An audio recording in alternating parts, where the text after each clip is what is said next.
আসসালামু আলাইকুম প্রিয় বন্ধুরা। আমার এই ভাইজান এই যে পাওয়ার টিলার দিয়ে জমি বাটুই দিচ্ছে, এইরকম বাটুই দিতে কিন্তু গরু লাঙলের থেকে খুব সুবিধা। তবে সবাই আবার এই পাওয়ার টিলার দিয়ে এরকম বাটুই দিতে পারে না। যারা শিখেছে তারা সুন্দর করে পারে, তাহলে গরু লাঙলের থেকে এইরকম বাটুই দিতে খুব ভালো। গরু লাঙলে এত কাজ এগোয় নাই, আর জমি এত কাদা নেওয়াল হয় না এবং সমান হয় না, যার ফলে এই পাওয়ার টিলার দিয়ে এরকম বাটুই দিতে কিন্তু খুব ভালো। আমাদের অঞ্চলের মানুষ মানে এরকম পাওয়ার টিলার দিয়ে বাটুই দেন বেশি। আর এই যে গরু লাঙল না বুঝলেন, গরু লাঙলের অনেক দাম। মানে বলদ দিয়ে যদি বাটুই দেওয়া হয় তাহলে 350-400 টাকার কম হয় না, আর এতে 250-300 টাকা বিঘে বাটুই দিয়ে দেয় সবাই। এই কারণে পাওয়ার টিলার দিয়ে বাটুই দেয় মানুষ। ওই যে টিলারের ওই বিলেট ঘুরছে আর এই পিছনে বাটুই দিচ্ছে, বুঝলেন কত সুন্দর।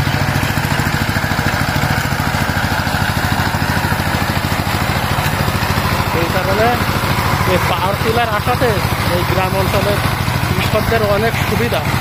এই পাওয়ার টিলার দিয়ে এমন কোনো কাজ নাই করা যায় না। টলি বানানো যায়, মাঠে লাঙল ছাটা যায়, জমি বাটুই দেওয়া যায়।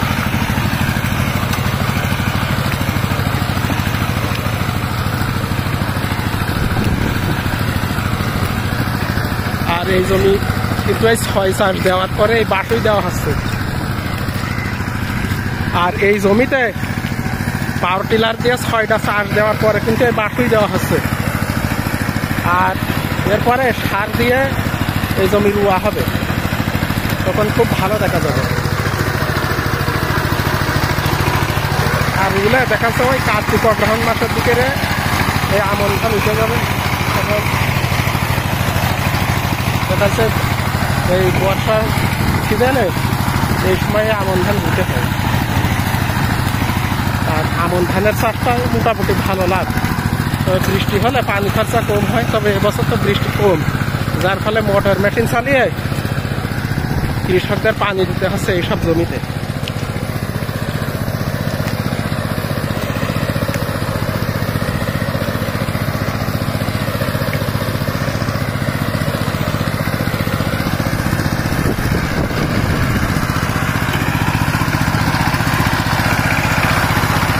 আর এই যে ভাই এই বাটুই দিচ্ছে, আমাদের এই ভাই কিন্তু একজন বীর মুক্তিযোদ্ধার মানে নাতি, মানে ছেলের ছেলে, অরিজিনাল মুক্তিযোদ্ধা ছিল আমাদের এই টেঙ্গালি গ্রামের।